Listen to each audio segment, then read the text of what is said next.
Meanwhile, the newest darling of journalists, Hollywooders, and Metro lefties is the mayor of South Bend, Indiana. Meet 37-year-old Pete Buttigieg. Pete Buttigieg, the man of the moment, or this moment at the very least. The South Bend mayor has seemingly come out of nowhere to join the ever-growing field of Democratic presidential candidates.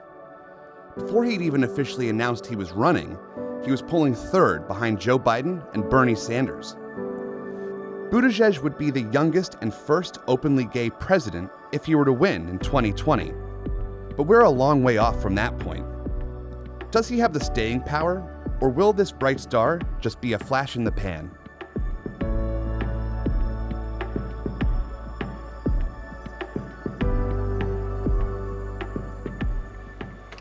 Pete Buttigieg was born in South Bend, Indiana on January 19, 1982, the son of two university professors.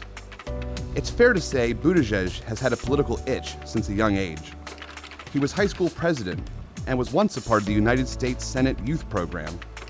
At 18, he won an essay competition by writing about Bernie Sanders on the subject of political integrity and courage.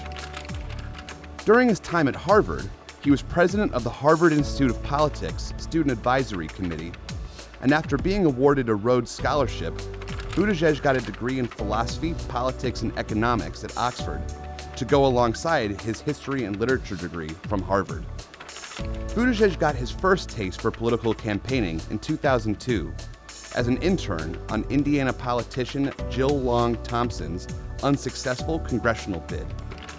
He also spent some time on John Kerry's 2004 presidential campaign, and then again for Thompson on her failed gubernatorial campaign in 2008.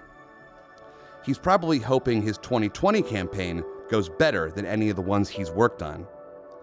After a stint as a management consultant, Buttigieg joined the U.S. Naval Reserves, and in 2011 ran for mayor of his hometown. He won that election with 74% of the vote, becoming one of America's youngest city mayors at the age of 29. We're going to lay aside old habits and old divisions. We're going to transcend old rivalries. We're going to abandon old prejudices. The only way we can recover and surpass what our old prosperity was is with new energy, new options, and new alliances. We must take new risks and create new opportunities. We must, we can, we will, and it all starts tonight, and it all starts with you. He made city redevelopment one of his top priorities. This included successful initiatives like Smart Streets and 1,000 Properties in 1,000 Days, a project that aimed to restore or demolish blighted properties throughout South Bend. In early 2014, Mayor Pete was deployed to Afghanistan in his role as a naval reserve and spent 7 months in a counterterrorism unit targeting Taliban financing. He returned to his role as mayor in October, and the following November was elected for a second term as mayor with 80% of the vote. By this point, seen as a rising star, he was even touted by then President Barack Obama as a potential future leader of the Democratic Party. In June 2018, Buttigieg married Chasten Glesman, a junior high school teacher he met on the dating app Hinge in 2015. The Washington Post has described Mayor Pete as the most interesting mayor you've never heard of, and New York Times columnist Frank Bruni was speculating whether Buttigieg could be the country's first gay president way back in 2016. We will soon find out. In January, Buttigieg announced he was creating an exploratory committee as a Democratic candidate in the next presidential election. But if Mayor Pete became President Pete, what would his policies be? He has called climate change a national security threat, supported universal background checks for gun buyers, and supports a pathway to citizenship for undocumented migrants. Being both gay and a devout Christian, he has had some strong words for former Indiana governor and current Vice President Mike Pence about his views on LGBT rights. Speaking only for myself, I can tell you that if me being gay was a choice, it was a choice that was made far, far above my pay grade.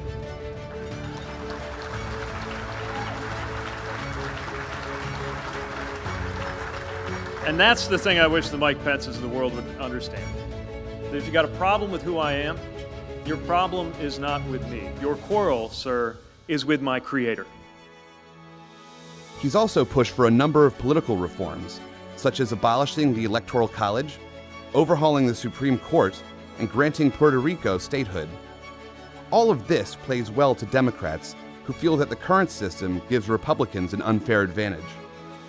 Despite his successes in South Bend and glowing reviews in the press, there is a chance that Mayor Pete is nothing but a boomlet in this Democratic primary, a flavor of the month figure who has managed to garner some impressive media coverage and raise considerable funds, but who ultimately won't be able to go the distance as voters and the media move on.